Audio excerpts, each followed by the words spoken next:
Jordan Ostroff, welcome to Legally Contented. Please introduce yourself to our audience. Wayne, thanks so much for having me. To everybody watching and listening, so I'm Jordan Ostroff. I run a PI firm in Orlando. Used to be Jordan Law. We have become Driven Law as of the beginning of April.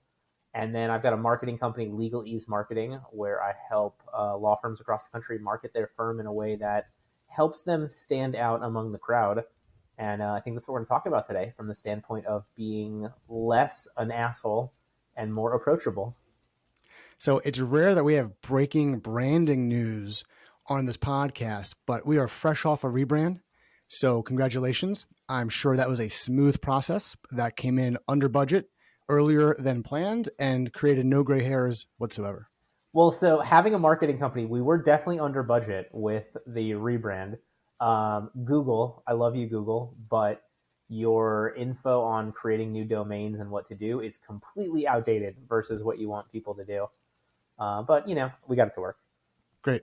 Jordan, I asked you to join me because I think you do a phenomenal job of injecting your own voice into your content, whether it's your podcast, your videos, your email newsletters, whatever content you are publishing, which is, by the way, I think more than the average bear, much more than the average lawyer and average law firm. But you do such a great job. And I want to explore that because I see that so rarely, whether it's business to business lawyers or even direct to consumer lawyers, the criminal attorneys, the PI attorneys who are normally talking to the kind of general consumer. I don't see it as often. So I want to explore that and hear your thoughts about how you got to where you are in terms of being so comfortable using informal language, talking to other people like they are, wait a second, people, and how you got there. But let's start with your legal background because you're a glutton for punishment. As if running one business wasn't enough, you decided to launch a second business and market to lawyers and work with lawyers as that second business. So talk to me about your path out of law school to the formerly Jordan Law, and then your path from Jordan Law to LegalEase Marketing. Sure. So I'll even go a little bit further. I knew I wanted to be a lawyer as long as I can remember, having not a single idea what that truly meant.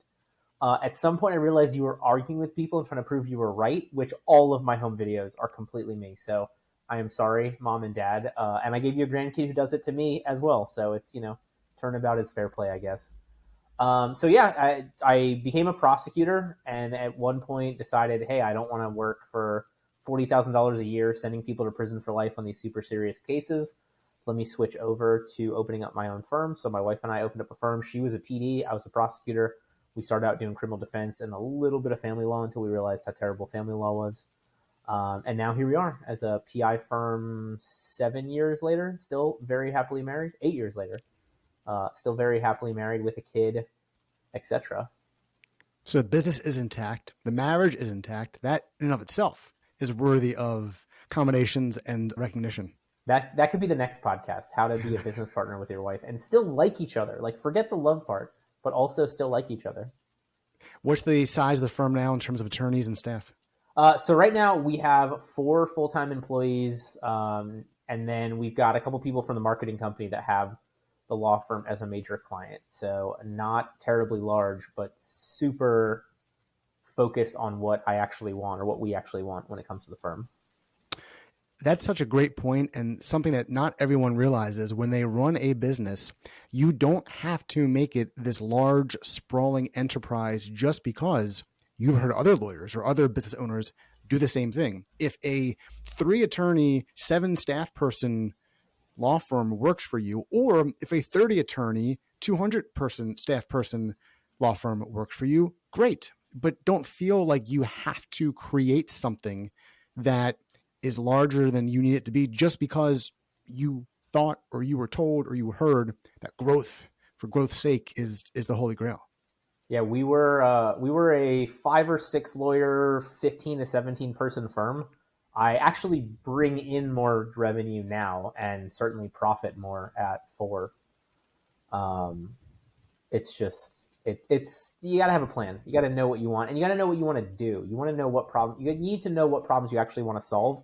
And for me, management was not a problem I wanted to solve. Was not a problem my wife wanted to solve. Was not a problem that anybody currently on our staff wanted to solve. And so we're in a point where we are small enough to not need a mid-level of management, which is awesome. which is a great example, right? If you want to be 3 layers removed from the clients and you want to not be involved in day to day, then build a large law firm or build a firm that can handle and can afford middle management. But if you don't want that, then don't. Right? There's no rules saying you have to. Absolutely. How did you learn how to build and run a law firm? Cliches abound about what they didn't teach you in law school. And then you get out and you go to work for the government, and not necessarily known as an entrepreneurial office or one that is thinking about teaching you how to build your book of business, build your brand, build your presence. So how in the world did you learn how to run a law firm? I don't want to say every mistake, but almost every mistake. And I learned from them. I mean, that, like, at the end of the day, so I came up to Orlando to go to University of Central Florida. I stayed here for Barry for law school. I was a prosecutor here in Orlando. So by the time I launched, I had like 10 years of connections with lawyers ahead of me, judges, etc. And so, like, I had $300,000 to $400,000 in referral business, having no idea what to do for that, having no idea what to do with that. And I was like, oh, I'll hire some marketing companies, and then, we'll be a 7-figure firm. Next thing you know, we were a larger firm, but I was working 70 hours a week. We were $200,000 in debt that we didn't have from the firm. We were miserable. And then my wife told me she was pregnant with our kid, who's now 5. So it was about 6 years ago now. And that's when we really had to go back and not start over, but figure out what we were going to keep and what we were going to cut. And that's what really helped me figure out my business, is just knowing what I wanted to continue to do and what we wanted to cut out, like a lot of people, like a lot of areas of practice, like a lot of, management needs, that kind of stuff. So did you crunch the numbers and look at what the revenue was for each of these groups? Was that something that you hadn't done before, but you were forced to based on the way the world found you at that time? I wish I could tell you yes. What I will say is, instead of crunching the numbers, I really went into my feelings and looked at, like, who are the clients we actually enjoy, and I not on a individual client by client basis, but like as an overall. Like, I really liked a lot of my criminal defense clients, but I hated shaking them down for money. Well, so how could I work with a similar type of person without them needing to be the one who pays me, which were our PI cases, which were our PI clients, which were that. My wife enjoys practicing law. She likes being an attorney. So she's the managing partner. She wanted to do PI. She likes the lifestyle that it affords us from a financial perspective, but also from a travel perspective. And so that meant cutting everything where we were going to have to be emergency, running into court the next day or in a couple hours on notice. So really looking at it that way made the commitment. And then thankfully at some point, my accountant or my financial advisor or somebody helped me through the number part to say that I wasn't totally crazy. But for me, it started with feelings. It started with wants. That's something that I don't think many people realize, that there comes a point in your business where if you're going to be working as hard as you are in your business for the revenue you're generating, you're going to be in it for 80 hours or 60 hours or 40 hours a week, you better like what you're doing. And it stinks in the beginning when you're trying to ramp up and get the bills paid and bring in enough revenue. But there, hopefully for you, comes a point where you say, you know what? I don't want to do criminal defense anymore. I don't want to do X. I don't want to do Y. And the ability, talk about freedom and autonomy, the ability to walk away from what might have been a profitable enterprise or portion of your company, but if it didn't give you joy and happiness, then why the hell would you keep on doing that? The whole point of entrepreneurship and running your own business is to design something that works for you and your family and fits with the vision you have for your life. And so many people just slog through miserable clients, miserable practice areas, and they don't realize that it takes some time and maybe a little bit of luck, but you can cut off those nasty parts that you don't want to deal with. Totally. And I mean, I'll take it a step farther, because also you need to start by creating the job that you actually want inside of the business that you want. Like I say this, I use this example. If you could come up with your ideal day, you probably wouldn't be at work. If you can come up with your ideal week, you probably still wouldn't do much work. If you come up with your ideal month, I hope that in that time frame, there is something that you enjoy doing. That's the stuff that you want to focus on. If that's, going to trial and kicking ass in front of a jury for a couple of days, great. Then you focus on being a lawyer. If that's marketing and networking and golfing with your best buddies and going out for dinner, great. Then you become a marketer and you hire attorneys. If that's, reading business books and making some great vision decisions, great. Then you hire marketers and you hire lawyers and you vision the business. Like, really think about what job you want at this company that you're building and focus on that, 100% or 99%, whatever you can. So you mentioned that you had referrals to start with, or soon after launching, you had referrals to start with. Why then bring on the media company or the marketing company that didn't go as well for you? And what about that relationship didn't go well? So, man, there's a lot of therapy to unpack in there. No, I mean, look, at the easy answer is I thought I needed to. I thought that was the right step. I thought you get enough cases in the door and then you hire a marketing company to fill in the digital side and whatnot from there. Why didn't it work? I mean, look, I'll be honest. It was my fault, not just on who I hired, but like I didn't have a sales process. I didn't know who my ideal client was. I didn't have any of the foundational stuff figured out. I just wanted more. I wanted more money, but that became more different cases. That became having to hire more people. That became having more problems. And my biggest complaint about any of the companies I hired was none of them cared about that answer.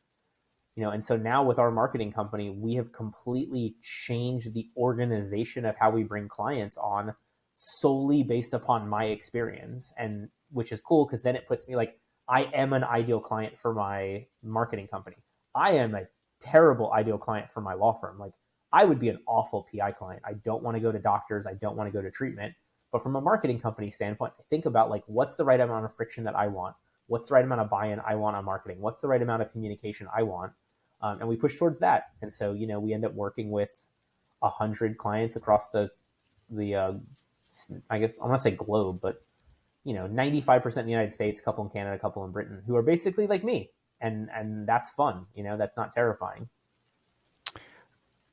Did the experience with the marketing vendor cause you to do everything in-house from that point forward? Or did you re-engage someone else or another marketing vendor for the law firm? So that's a great question. So I had an in-house director of marketing until he went to go work with his wife at her firm. So we had some of the stuff in-house, but ultimately, like my current business partner for LegalEase now, guy Greg Eisenberg, he and I like weirdly ran in the same circles. Like I won UCF 30 under 30 one year, he won the next year. My wife was in this bipartisan political organization called Tiger Bay. He was the executive director. Like we just had so many people who knew both of us in common. And so finally I was like, hey man, can I pay you? Can I pick your brain? Like I don't understand why 15 different other companies, strategies, and whatever hasn't worked. Like it's, at some point I have to be the asshole.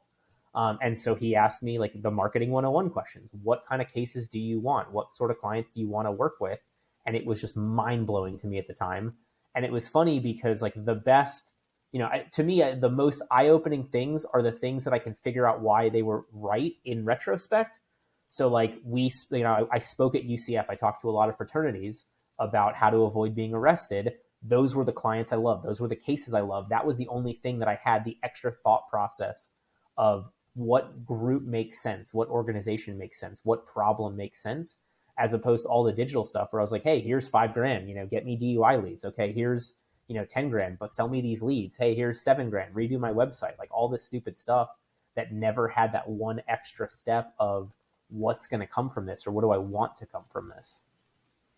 It's amazing that I often hear about sometimes the X factor is that ground game, almost literally pounding the pavement, and especially in smaller communities where you can be known as the attorney, whether you can handle everything or you refer out a lot of those cases. But by having that ground game where you are meeting people, having seminars, you're sponsoring the backpack fundraisers or the Thanksgiving Day turkey giveaways, whatever it is, the bike giveaways, the helmet giveaways. But like even in 2023, those ground games still work, and arguably they stand out because everyone else is dumping money into Google ads, LSAs, Facebook ads, social media marketing, SEO, and sometimes people still shockingly have lives outside of a computer, outside their phone. Yes. And the more you niche, like the less budget you have, the less time, money, energy, whatever you want to call it, the more you have to niche. Maybe it's you're focused at one church, maybe you're focused on one county, maybe you're focused on one fraternity at one school. But the flip side of that is like, I don't think it's doing that stuff or having a digital strategy. I think it's both. Because imagine when you did talk to that person 2 years ago when they were in some organization, and then they went online and your name came up again and they recognized your picture. How is that person not going to at least do the consultation with you? Like having those multiple points of connection, how are they at least not going to give you the shot for this to be your case, even if that might technically be a Google lead, but really they only clicked on you because you did the presentation, because you helped their friend, because whatever that was that they were aware of you before. So we heard kind of the origin story for LegalEase and what drove you. Some people go to therapy. You just decide to launch a marketing company that satisfies your needs. That's basically therapy. Totally understandable. Does LegalEase today, is that the firm that you envisioned building when you said to yourself, you know what, I think I have an idea for what a law firm marketing company should look like? No, but it is the business that it has needed to be to maximize the experience for ourselves and our clients. Like I thought, honestly, I don't want to say we are not a marketing company. We are not a marketing company first, because the first thing that we're doing is building out a CRM to have some sort of sales process, which also tracks all the marketing efforts. And having that in place, then we can be a marketing company, knowing how effective each ad is, knowing that we're maximizing close rates, that kind of stuff. So if I set out to build a marketing agency, I wouldn't be doing the things that make us unique and more effective. Instead, we took what worked for me and started with that, and then looked at how am I different from our clients. A lot of them are not as crazy. A lot of them are way more grounded. They're not willing to die or learn from any experience like I am. And so we've had to kind of, reel some of it back, have more meetings, give a little bit more info, because most people are not as willing to delegate as extensively as I am, which is a pro and a con depending upon the day. So, there is no right answer to a lot of these things. And so it's been interesting to see the growth of LegalEase coming from a very core feeling into tweaking the execution of those feelings. Well, and obviously the Now Driven Law is a professional services firm, as is LegalEase. They serve different audiences, they do different things, but were there lessons that you took from building the Now Driven Law that helped you build LegalEase? It's yes. Part of it is how similar every business is to every other business. And part of it is being surprised by how different one professional service business is from another. And really, I think it goes back to the client, and I think that's what, when we talk about, my persona, I'm always going to keep throwing it back to the client. I'll do it in a slightly different way for that. But like, if you're dealing with B2B people that are savvier, that are more interested in, a long-term relationship, that works one way. If you are more B2C, people who, just want a terrible situation in life handled quickly, there are things that they care about differently. There are things that they care about more. There are things they care about less. And really, I think like the more, every business that deals with the same person, I think does things more similar than these businesses that offer the same service to very different people. So let's get into that a little bit. Sure. One of the things that I think you do so well is inject your personal voice into the content that you create. I see it, I think, through the LegalEase marketing component, that channel. Did you do that for your law firm, given that you were servicing clients that were not business to business? They were everyday people who probably didn't know much about the law, and normally that would allow you to take a more informal approach because you didn't want to dumb them down. You didn't want to overwork them or drown them in legal talk. To some extent, yes. And that wasn't day one, but that was as early as I could make it. Like as early as I felt comfortable. The earlier I felt comfortable being me, the more I became me, the more successful that was with anybody.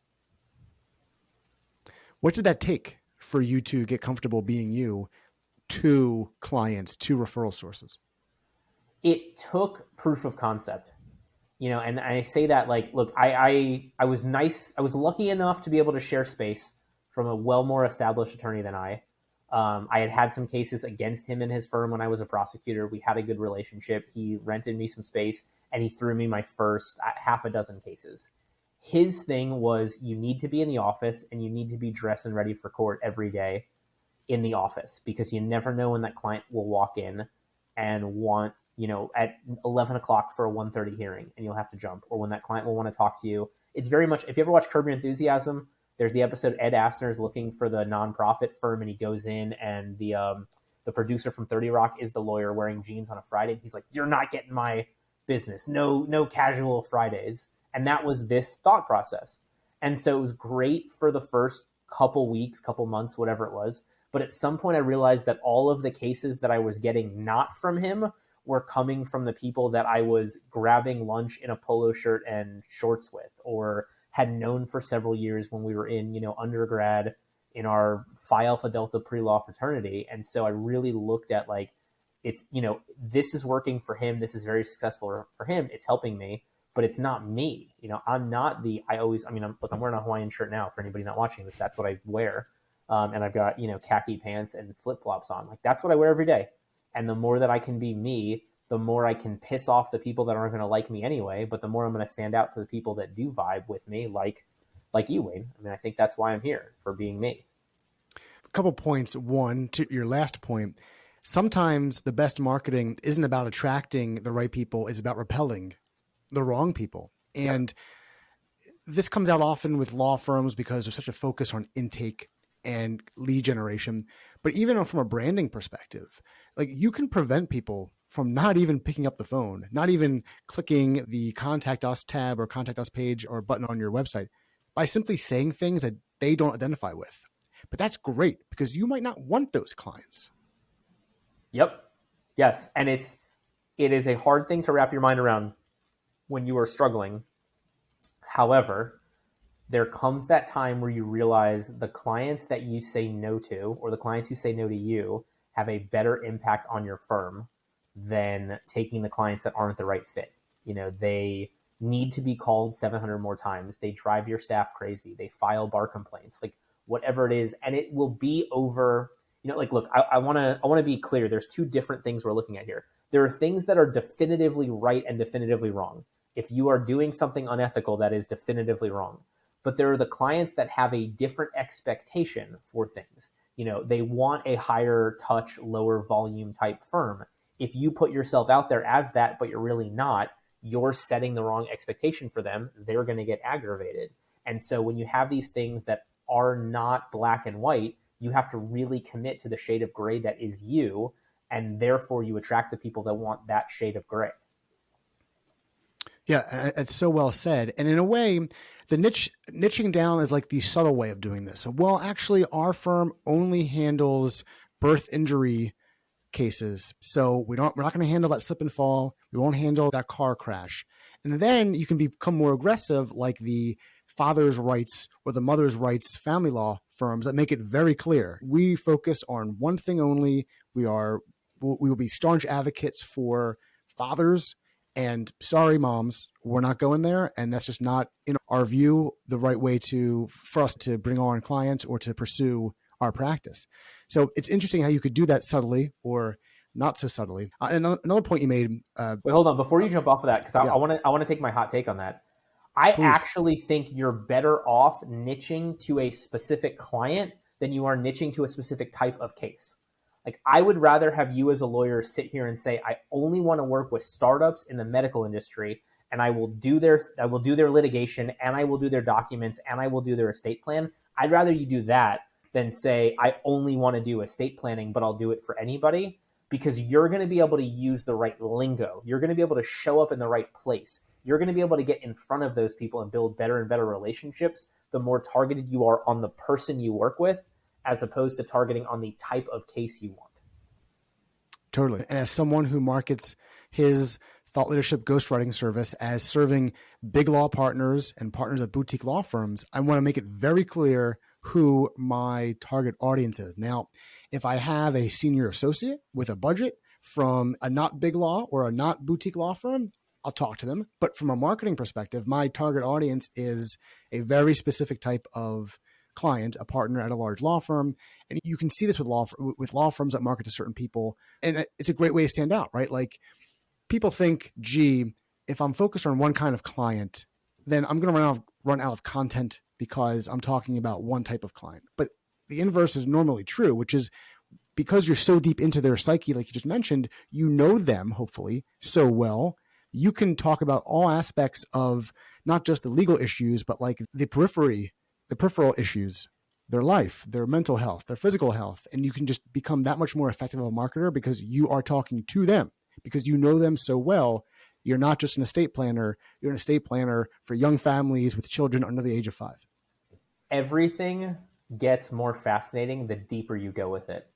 Like, I still stand by, if you actually understand how a credit card works, it's the most fascinating thing in the entire world, because there's like 35 different companies that have their fingers in a 2-second transaction, and for 0.00001% of it, they're making $1 billion over time between this and this and this. Like, it's crazy to me. If you were trying to sell me a credit card processing company, I wouldn't necessarily dive that deep into it.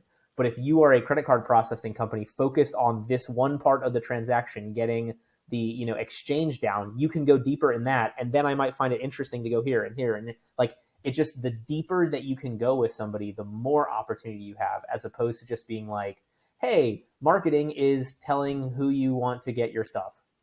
No, like that's super high level. That's ChatGPT can pump that out in 15 minutes. I want you to dive deep into, as an AmLaw junior partner with a budget of blah, blah, blah, these are the biggest things you need to be focused on, for your clients. I think you can take a totally different take with them from like a tax standpoint. How can we do some of these things to help them do the right tax avoidance, internal entrepreneur tax strategy? Because a lot of your clients are probably bringing in, $300,000-$400,000 a year or more, as opposed to, if you're just focused on law firm owners, the majority of them are making $40,000-$60,000 a year. There's a whole different component that they're not interested of, where you can't share extra value with. Yeah. And to go back to something you said too about the lawyer whose space that you rented, the way that he marketed or the way that he did good work and got referrals is going to be different from the way that you saw was the right path forward for you. And because the legal industry is such a mentee-mentor, whether it's formal or informal, explicit or subtle, there's such this idea like, well, gee, I work closely with an attorney and he takes his clients out to go golfing and to ball games. And I hate golf and I don't want to go to a ball game. I'm screwed. But it's so easy to fall into the patterns that your mentor may have had. And I hope that people are able to see in this day and age that there's just so many alternatives to marketing yourself. That's not just what someone 20 years older than you has been doing, because life was different. The world was different when they began their legal career. Listen, anybody listening and watching this, if you take nothing else away than what Wayne just said, absolutely. And I want to empower anybody watching and listening to this. If you are doing things a different way, maybe that's you look a certain way, you act a certain way that's different, you market in a certain way that's different. I want to empower you to have the moral imperative to tell more people about it, so that we're not all sitting there like me, the idiot 8 years ago, thinking that was the only way to get cases. Like, the louder that we can all be about our thing, about our take, about our shtick, the more we can help people understand that they need to find their thing, their shtick, whatever it is that works for them. There's a million different ways to get cases, and a million different ways will work for the right person. The right lawyer, the right client, the right, moment, the right practice area. So please, please, please do not think that, don't try to be me, don't try to be Wayne, but don't try to be the person, 20, 30 years older than us who did it the only way that they could. Find the one that makes the most sense for you, and for your ideal client, and tell everybody about it. Empower other people to do this. And the ethical rules, people always lean on the ethical rules as, oh, well, I can't do it for ethical reasons. And a lot of times the ethics rules obviously give you the guardrails within which you can play in. And obviously some jurisdictions are different. Florida is notorious for being brutal. Same thing with New Jersey, not so much in Pennsylvania, but New Jersey is pretty brutal as well. But the ethics rules often just give you the instructions for how to avoid doing things that are clearly unethical. There are so many, there are many wrong ways to do it, but there's a hell of a lot right ways ethical ways to market yourself. Look at the rules, talk to people who are knowledgeable about it, and don't rely on this like super safe, plain vanilla way that your mentor did it just because you think that's what the ethical rules require. They probably don't. You could probably have more leeway, but it's just so easy to lean back on that and say, ethics rules, we have to be careful here. Totally. It's I mean, I want to say it's a cop-out, but there's somebody listening to this who's going to use a cop-out as a reason to do something unethical. Here's what it boils down to for me. Like, at the end of the day, if I had a sum of all this, I want you to be yourself loudly. Be yourself at scale. Be yourself as much as you can be. The funny part is the ethics pushback you get. But ultimately, there's two reasons why lawyers are punished the most commonly more than anything else. You messed around with a trust account, and oh my God, like I have not seen anybody who accidentally stole a bunch of money out of their trust account. The other one, what's the second most common reason that lawyers get punished? Lack of contact with the client. Bingo. So if you are out there on social media and you have a client who's called your firm 15 times and hasn't gotten a call back, and you're friends with them on Facebook or they're connected with the firm account, and they make a comment on the firm account about how they haven't heard from you or they're still waiting on a response from so-and-so, you have given yourself one extra channel to communicate with clients. And the more that you are living your life out there, the harder it is to hide behind spending $1 million on ads and being a terrible attorney. The harder it is to hide behind half abandoning your cases and half-assing them. Like, there's so much of this that I think forces me to maybe not be a better lawyer, but run a better law firm, while giving clients more opportunity to engage with us. We host events. Come in. We next week we do a Cinco de Mayo event every year, so it'll be Cuatro de Mayo this year because it's Thursday. We invited all of our clients. Come on in, see us, have some free food, have some drinks, get home safely, have some fun, and actually get to meet the firm. Why? Because it'll give us great content for social media, because it will help a lot of those clients become referral sources, because we'll have a blast at it, because we will have so much fun doing that instead of spending, $5,000 on Google ads to fight against Morgan & Morgan and 100 other, awesome, gigantic firms. Like, that's something that we can do differently that fits our culture better than anything else. As you started to find your groove with you being yourself loudly, you not hiding behind a suit, you rocking the Hawaiian shirt, the khaki shorts, and the flip-flops, did you get pushback from the haters, either the clients or, probably not surprisingly, members of the bar? Totally. 100%. Yes, absolutely. There are people that have told me they would never hire me. There are people that have told me they would not refer me business. There are people that have said, they don't think I carry myself the right way for our profession. Absolutely. Still happens to this day. And given the fact that you just rebranded your law firm, I'm assuming it is a living, breathing law firm that has clients still, that is still making revenue and paying bills. So I guess you didn't scare everyone away. Bingo. Look, here's the... there's 1.3, 1.4 million lawyers. Last time I saw it, there were like 400,000 law firms in the past. You can be vanilla. Like, if Wayne, if you and I went out for ice cream and they only had vanilla, I think we'd be okay with it. But if we went to Baskin Robbins, I don't think either of us are ever going to order vanilla. And so if you are one of those 1.4 million lawyers that 1 million people think of second, when they think of a lawyer, you are the second one that they think of, you're going to get so many fewer cases than if there's 100 people that think of you first for anything legal related in any way, shape, or form. And that's what I think. Everybody is so concerned about pissing off that one person that's never going to send them a case anyway, upsetting that one client that they're never going to want to work with anyway, and instead become vanilla and everyone's like, I'm working with so-and-so's firm. It's okay. No, I want my clients to be like, I don't want to get into another car accident, but if I do, I know at least I'm going to have the best experience possible at Driven Law as I go through one of the worst times of my life, and tell that to their friends and tell that to their family and come back if, God forbid, they get into a second accident because we really spoke to them. On that vanilla point, I always thought there was plain vanilla and French vanilla. I was at the grocery store last weekend and there's a Philadelphia vanilla that I don't know if that's just sucking up to Philadelphians. Right. Since I'm in Philadelphia, I don't know what that is. It looked like Breyers, the old kind of Breyers with the white with the little black specks, the vanilla bean, I'm assuming specks. I thought there was French and plain, and now there's Philadelphia vanilla. So They Take without actually just went to information. downtown Philly. They scraped dirt off the ground and threw it in the vanilla. That's what those flecks are. It's smart branding, like how the beer cans reflect the football teams during the season. Maybe they can just go around and create Orlando No, vanilla, you know, Jacksonville vanilla. I'll Great check. marketing. What about informality do you think makes it such an effective content philosophy, content pillar? So I'm going to slightly push back on you. I don't think informality by itself is helpful to anybody.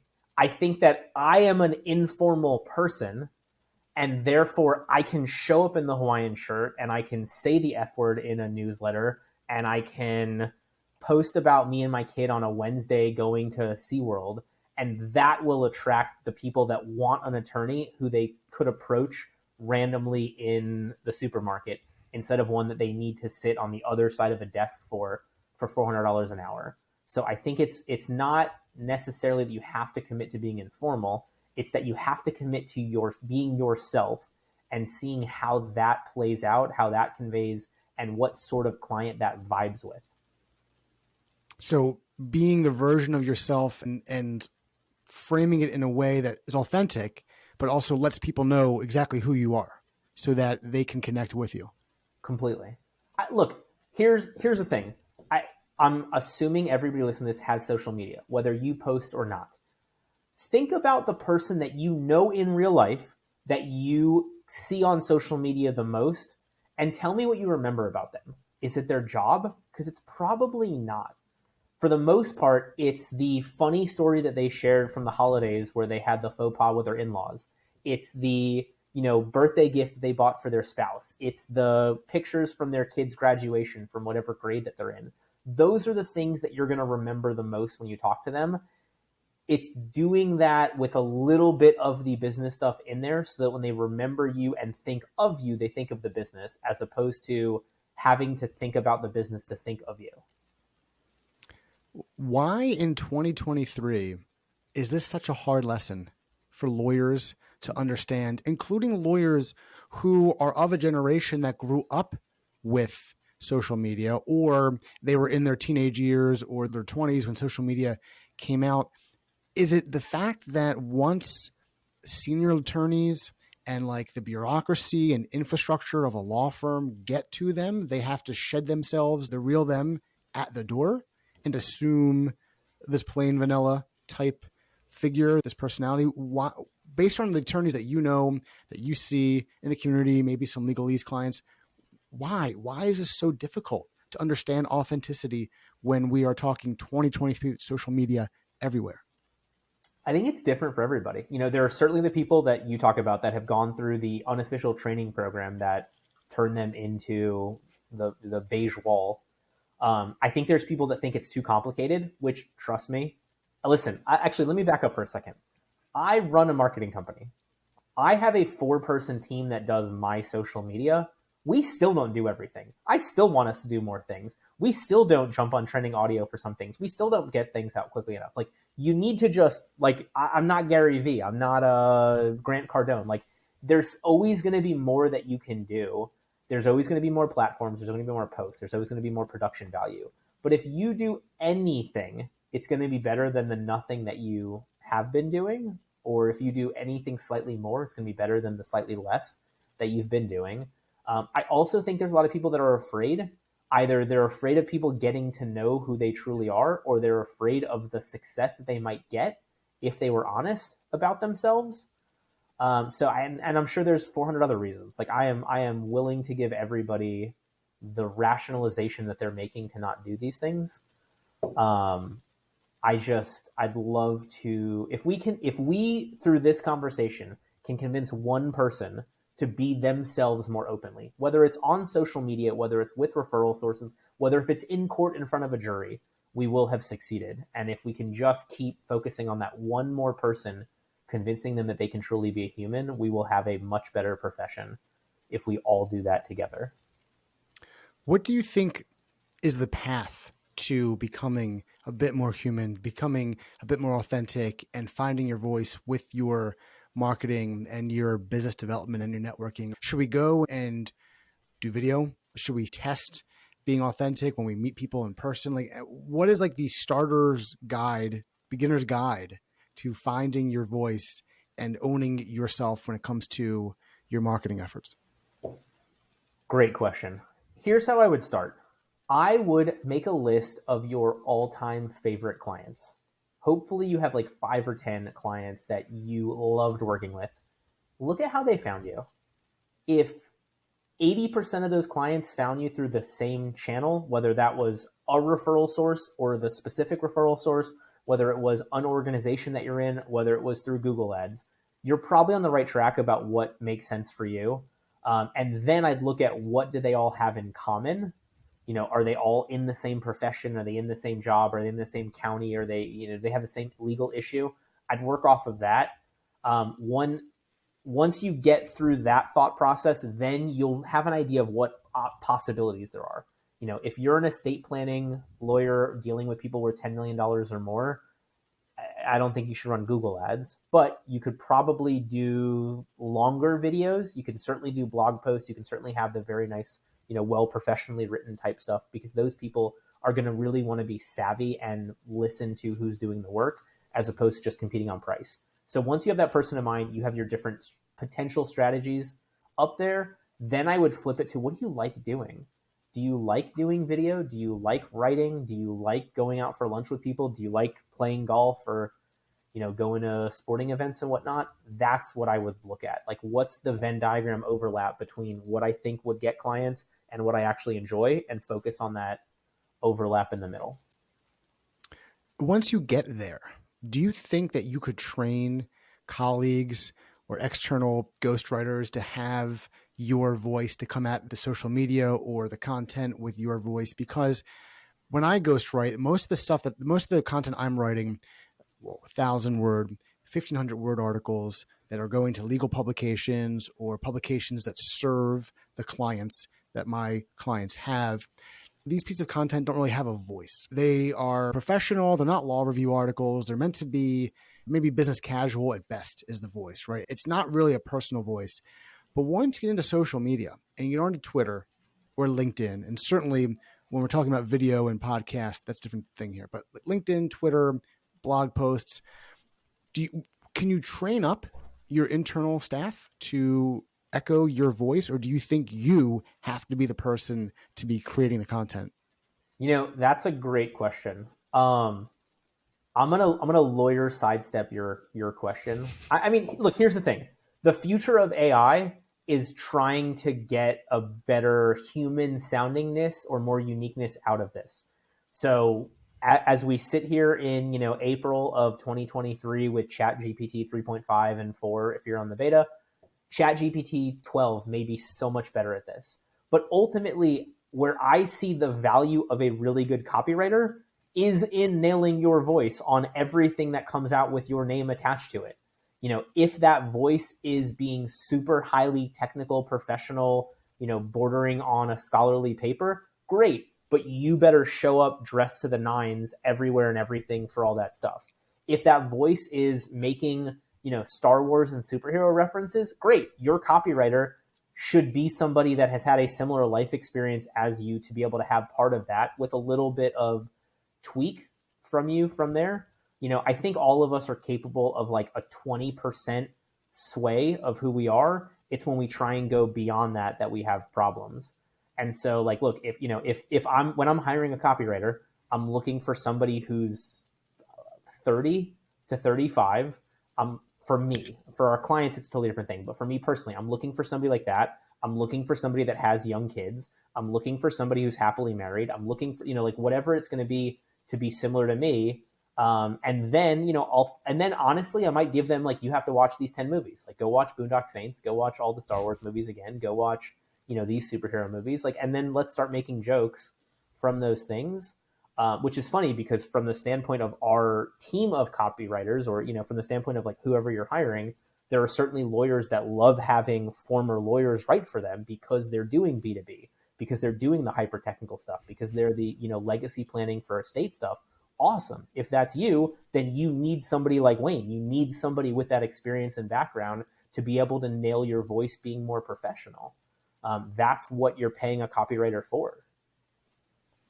So just some Boondock Saints knowledge right here. The first time I watched that movie was during a power hour in college at Okay. my frat house. And I thought to myself, is this the movie we should be watching during this power hour? But I digress. It was an enjoyable movie, entertaining, not quite sure it fit the tone and the I mean, if you do a shot every time they say the F word, you're not going to make it to 15 minutes into the movie. yeah, I don't think we based our shots off of gunshots There you or go. expletives. I think we stayed away from that. But still, we lived to see another day. But yeah, it's my first time watching that movie. When we're talking about a more sophisticated audience, and I use that in quotes, a more sophisticated audience, Yeah. attorney to general counsel at large law firm or attorney to executive at corporation, do you think that the attorneys can still present their full selves and still connect with these people? Yes. Yes. You like the more that you are so like here's the benefit of digital media, social media, whatever you want to call it. You have more access to eyeballs than ever. So you can get in front of more people than ever before. And so like this isn't, I guarantee you there's the general counsel out there who also wants to make the same dad joke puns that you do. I promise you. And that person's going to resonate with you. Now, maybe if that was me, I would be writing some longer blog articles. Maybe I would make sure I'm scholarly published. Maybe I would try to be speaking in front of the bar more frequently than I am. Maybe I would try to win some awards to like show that I actually know what I'm talking about from a technical level. But heck yeah, be you. Because here's the thing, when you're trying to be, lawyer you, so's 1.3 million other people who are trying to get their business. As opposed to dad you, which can connect with them on that level, as opposed to Miami Dolphins fan you, or Philly. My business partner is a big Philly fan. So, going through that stuff. Every client we have spoken to who's from Philly, who has talked to him, who has commiserated over the Eagles and the Sixers and everything else, they all hire. And they're all great clients. And there's a ton of very inappropriate emails that get sent that I can't share directed at whomever ruined a Sunday or took out, Embiid's knee or, whatever it is. But it's a connection point. It's a genuine connection point. Like he truly lives and breathes that stuff. So do they. Like that's the thing is I'm not telling you to fake something. I'm telling you to be more honest and be more authentic than you've ever been and watch what happens to you. Yeah, and those relationships make the writing of the check or the sending of the ACH or the swiping of the card much more, it makes it easier, right? You have a relationship, you're building that relationship. It goes hand in hand. It is tough to avoid crossing streams in terms of business relationships that end up becoming a bit closer than business relationships. And that might make for awkward conversations down the road, but in the short term, it makes the relationship so much better on both ends because you understand them, you have a relationship with them, you are bought in toward the same goal. I don't understand why you wouldn't want to build that kind of relationship. Dude, we're in a recession, or we'll at some point say that it's a recession. Who do you think becomes the first budget item that gets cut? Is it the company that you enjoy talking to and working with? Or is it the tortured artist diva who does a great job but is so complicated every time you need to engage them for something? That's the easiest one to pause for 6 more months until the economy picks back up or, whatever it is. And look, if you are the tortured artist diva, then great, commit to it. Like truly embrace that as I am only accessible for these times and my minimum retainer is $12 million and really just focus on that.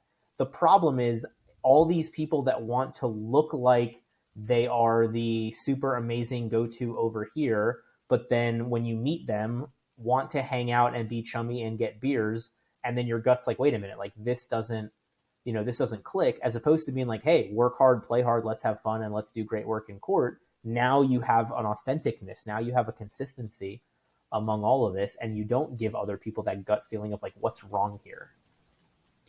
Sometimes you just have to get a sense of what your client is looking for in terms of relationship.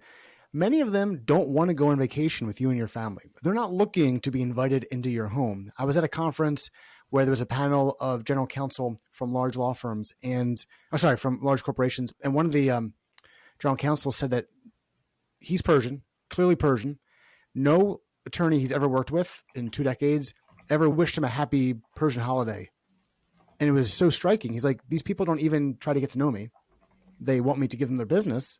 They want to take me out for dinners, business dinners, but they don't even want to make comments about like very clear personal connections that they could build by simply opening their eyes and thinking about the bigger picture than just the legal work that we're doing. And it's, to me, it's fun. Like getting to know other people, getting to know other interests, getting to know other cultures. Like there's a amazingly fun component to it. But it goes back to, I like networking and I like talking to other people and I like being approachable. So if we're in the, if we show up to a lawyer networking happy hour and you have 99% of the people wearing a suit and tie and you have me wearing shorts and a Hawaiian shirt, I'm attracting the person that's okay with me showing up like that. And that's what it is. And that's what it boils down to.